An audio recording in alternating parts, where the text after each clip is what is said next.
Class 11-এর ছাত্রছাত্রীদের কাছে আমি আজকেও আরেকটি সাবজেক্ট নিয়ে উপস্থিত হয়েছি, সেটি হলো সোশিওলজি। আমি তোমাদের কিছুদিন আগেই বলেছিলাম যে আমি তোমরা জানো না হয়তো কে কী সাবজেক্ট মানে নিচ্ছ, এবং সাবজেক্টগুলোর ভেতর কী আছে তোমাদের হয়তো জানার খুব কিউরিসিটি, কারণ তোমরা মাধ্যমিক লেভেলে একরকম সাবজেক্ট পড়েছো, এবার উচ্চ মাধ্যমিক লেভেলে তোমরা আরেক রকম সাবজেক্ট পড়বে, এবং সাবজেক্টগুলোর মধ্যে তোমরা মানে ঢোকার চেষ্টা করবে 11-12-এ। এতদিন তোমরা হালকাভাবে সাবজেক্টগুলো যেগুলোই পড়েছো, কিন্তু আজকে তোমরা কিন্তু সাবজেক্টগুলোকে অনেক ডিপলি পড়বে, কারণ এগুলো তোমাদের ভবিষ্যতে তোমরা কোন লাইনে যাবে সেটা কিন্তু তোমাদের ভালো লাগার ওপর সেটা নির্ভর হবে।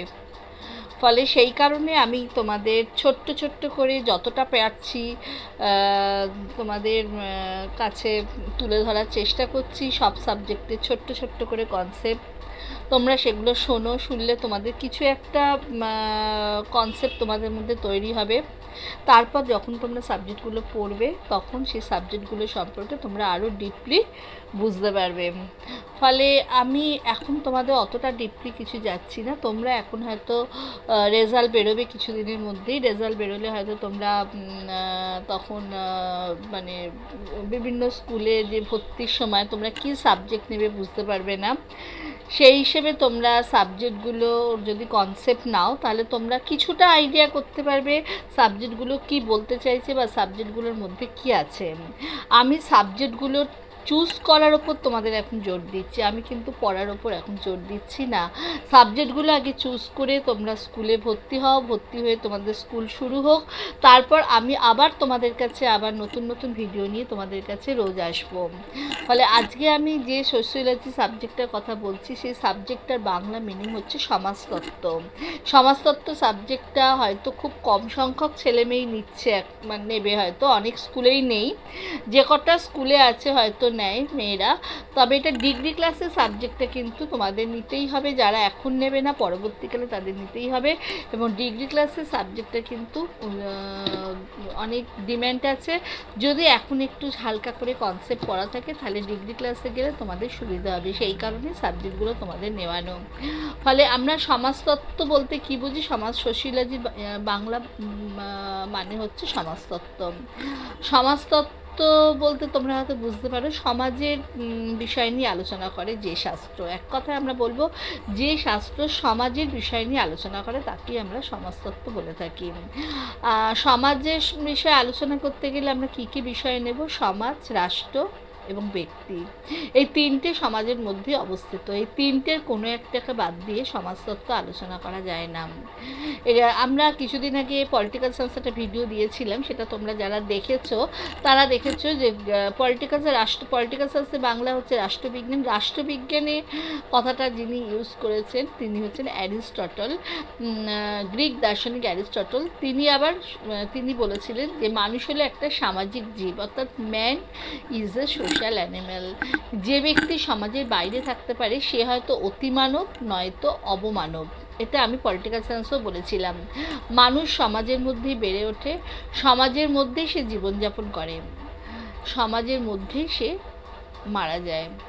বহু প্রাচীনকাল থেকে আমাদের প্রাচ্য এবং পাশ্চাত্য চিন্তাবিদগণ সমাজ নিয়ে অনেক আলোচনা করেছেন। বিভিন্ন সমাজবিজ্ঞানগুলো যেমন অর্থনীতি বলো, ইতিহাস বলো, মনস্তত্ত্ব বলো ইত্যাদি মানুষের সমাজ জীবনের বিভিন্ন দিক নিয়ে আলোচনা করেছেন। সমাজতত্ত্ব হলো এই সকল সমাজবিজ্ঞানগুলির মধ্যে অন্যতম এবং কনিষ্ঠতম।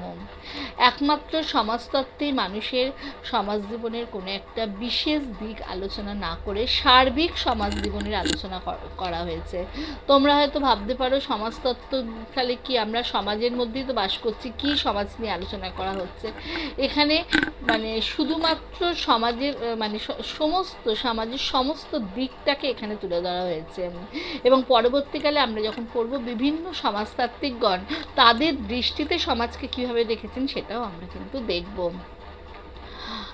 রাষ্ট্রবিজ্ঞানের সূত্রপাত যেমন করেছিলেন অ্যারিস্টটল, আমাদের সমাজতত্ত্বের আলোচনার প্রথম সমাজ আলোচনার প্রথম সূত্রপাত করেছিলেন অগাস্ট কোত, ফরাসি দার্শনিক। ইনি 1842 সালে তিনি তার পজিটিভ ফিলোসফি গ্রন্থে তিনি সোশিওলজি বা সমাজতত্ত্ব শব্দটি প্রথম ব্যবহার করেন। অ্যারিস্টটল যেমন রাষ্ট্রবিজ্ঞান কথাটা ব্যবহার করেছিলেন, সোশিওলজি শব্দটি ব্যবহার করেছিলেন, তাহলে কি অগাস্ট কোত। এগুলো তোমাদের অবজেক্টিভে আসবে। কত সালে? 1842 সালে। কোন বইতে? পজিটিভ ফিলোসফি বইতে।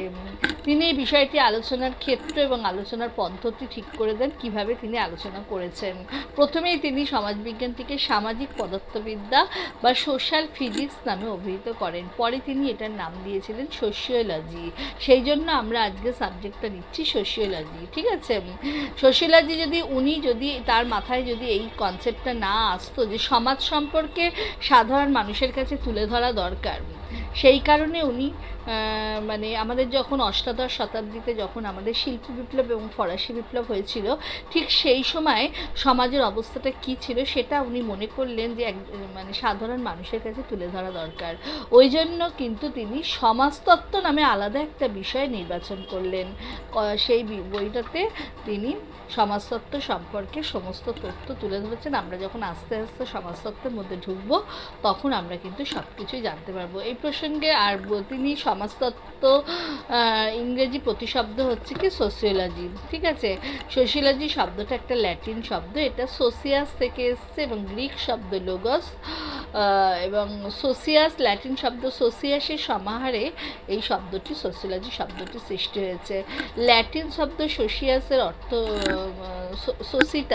সোসিটাসের অর্থ হচ্ছে সমাজ। গ্রিক শব্দ লোগসের অর্থ হলো অধ্যয়ন বা বিজ্ঞান, অর্থাৎ স্টাডি অফ সায়েন্স।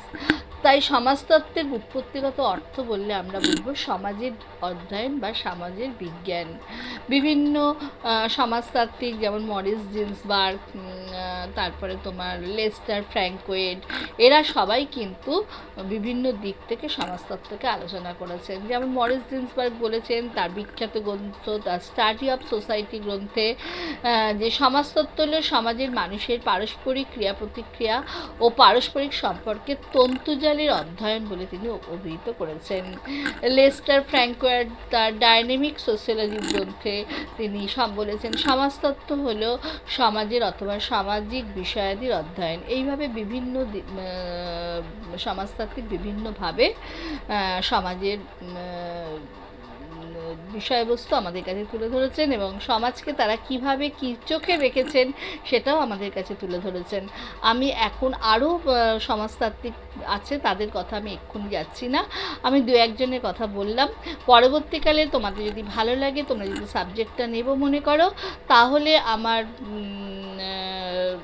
ডেসক্রিপশান বক্সে আমার নাম্বার থাকবে, তোমরা আমার সঙ্গে কমেন্টে কথা বলে নিতে পারো এবং ভিডিওটা ভালো লাগলে তোমরা একটা লাইক, শেয়ার এবং কমেন্ট করো। আর যারা নতুন এই চ্যানেলে নতুন, তারা অবশ্যই চ্যানেলটিকে সাবস্ক্রাইব করবে। ফলে এই ছোট্ট ছোট্ট ভিডিওগুলো আশা করি তোমাদের ভবিষ্যৎ জীবনে তোমরা কোন দিকে যাবে সেই দিকে যেতে তোমাদের সাহায্য করবে। তোমাদের উদ্দেশ্যে এই ভিডিওটা আমাদের দেওয়া। আর আমার অফলাইন অনলাইন দুটো ক্লাস হয়। যারা আমার সঙ্গে যোগাযোগ করতে ইচ্ছুক তারা আমাকে ফোন করো। আর আজকে আমি বেশি কিছু বলবো না, আমি শুধু সমাজতত্ত্বটা কী আছে এবং তোমরা নেবে কি না তোমাদের ভালো লাগার উপর, তোমরা সেটা কতখানি তোমাদের কাছে সাবজেক্টটা ভালো লাগতে পারে সেইটুকুনি কনসেপ্ট আমি তোমাদের দিয়েছি, আর বেশি কিছু বলবো না। আবার দেখা হবে তোমাদের সাথে আমাদের পরবর্তী ভিডিওয়ে।